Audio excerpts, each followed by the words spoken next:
Hello बच्चों, चलिए प्रश्न देखते हैं। डीएनए पॉलीमरेज व आरएनए पॉलीमरेज एंजाइम में क्या अंतर है। यहाँ पर दो एंजाइम दिया गया है, दोनों में अंतर पूछा जा रहा है क्या है। तो चलिए देखते हैं। सबसे पहले इससे संबंधित हम मुख्य अवधारणा को देखते हैं। मुख्य अवधारणा यहाँ पर पूछा जा रहा है दो एंजाइम के बारे में। एक है डीएनए पॉलीमरेज और एक है आरएनए पॉलीमरेज। कहा जा रहा है दोनों में क्या अंतर हो सकता है। तो चलिए जानने की कोशिश करते हैं कि दोनों के बीच में क्या अंतर होता है। तो दोनों का दोनों एंजाइम बहुलीकरण में काम आता है। DNA polymerase deoxy ribo nucleotide,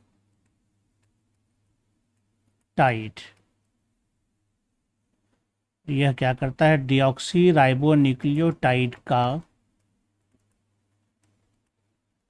बहुलीकरण करता है।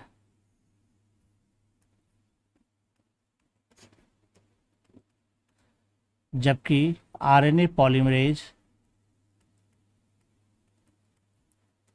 राइबो न्यूक्लियोटाइड का बहुलीकरण करता है। बहुलीकरण करता है यानी कि यह क्या करता है, डीऑक्सी राइबो न्यूक्लियोटाइड को जोड़ करके डीएनए का धागा तैयार करता है। जबकि राइबो न्यूक्लियोटाइड जो है आरएनए का निर्माण करता है, यानी राइबो न्यूक्लियोटाइड को जोड़ता है। इसका जो उपयोग होता है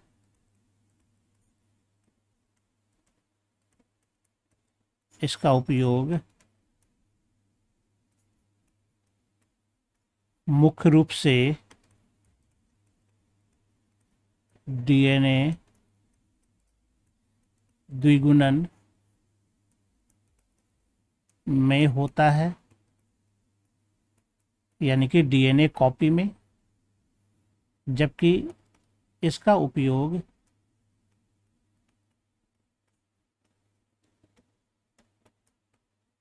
इसका उपयोग आरएनए के निर्माण में होता है। तो डीएनए पॉलीमरेज डीएनए डिपेंडेंट हो सकता है और आरएनए पॉलीमरेज डीएनए डिपेंडेंट भी हो सकता है और आरएनए डिपेंडेंट भी।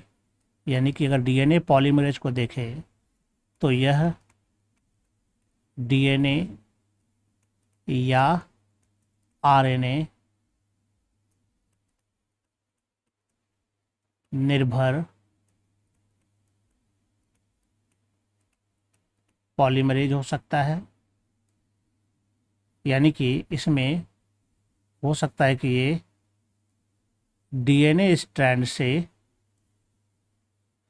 या फिर आरएनए स्ट्रैंड से डीएनए तैयार हो। यानी कि ये डीएनए से या फिर आरएनए से डीएनए तैयार होता है, यानी कि डीऑक्सीराइबोन्यूक्लियोटाइड को जोड़ता है। तो यहाँ पर भी कुछ ऐसा ही हो सकता है। ये भी डीएनए या आरएनए निर्भर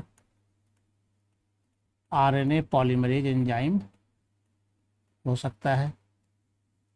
यानी कि ये डीएनए से अथवा आरएनए से यह आरएनए को तैयार कर सकता है। खास करके इसका उपयोग जो है अनुलेखन में हम लोग देखते हैं कि वहाँ पर डीएनए से आरएनए में इसका उपयोग होता है। तो ये यहाँ पर हम लोग कह सकते हैं कि डीएनए पॉलीमरेज में जो मुख्य अंतर है वो यहाँ पर पूर्ण हो चुका है। तो जो प्रश्न पूछा गया था दोनों एंजाइम में अंतर, तो दोनों एंजाइम के यहाँ पर अंतर दिए गए हैं। आशा करता हूँ आप समझ गए होंगे। धन्यवाद।